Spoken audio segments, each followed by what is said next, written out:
இன்னைக்கு இந்த ஏஐ வந்து ரொம்பவே டெவலப் ஆயிட்டு வர இந்த டைம்ல, எல்லாருக்குமே ஒரு பயம் வருது. நெறைய ஃபீல்ட வந்து ஏஐ ரிப்ளேஸ் பண்றதுனால, இன்னைக்கு நம்ம எடுக்கக்கூடிய ஒரு ஃபீல்ட் வந்து ஆஃப்டர் 10 ஆர் 20 இயர்ஸ்க்கு அப்புறம் ரிப்ளேஸ் ஆகுமா? ஆகாதா? அப்படின்ற ஒரு பயம் இருக்குல்ல மேம். ஸோ இத எப்படி நீங்க டேக்கிள் பண்ணுவீங்க?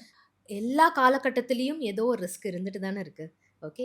மேன்மேடா பண்ணிட்டு இருந்தது எல்லாம் அப்புறம் கம்ப்யூட்டரைஸ்ட் ஆயிட்டு வந்தது.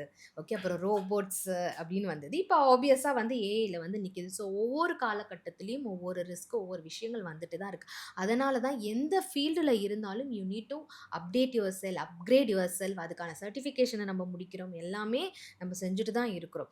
ஸோ இப்போதைக்கு ஏஐ இருக்கு. அண்ட் எஸ் சில்ட்ரன் வந்து நெறைய பேர் அந்த ஏஐ ஃபீல்ட்ல இப்ப எடுத்து படிக்கணும். அது எல்லாமே நெனச்சிட்டு இருக்காங்க. அஃப்கோர்ஸ் படிக்கலாம். இனி வந்து அந்த ஏஐ ஃபீல்டு தான் அடுத்த ஒரு 30, 35 இயர்ஸ்க்கு எல்லாமே போகும். பட் திங்க் இப்போ ஒரு சைக்காலஜிஸ்ட்டா இருக்கும்போது, நீங்க ஏஐ கிட்ட போயிட்டு பேசும்போதும், ஒரு சைக்காலஜிஸ்ட்ட பேசும்போதும் உங்களுக்கு ஆப்வியஸா டிஃபரன்ஸ் வரும்ல. AI yes. Is just a machine.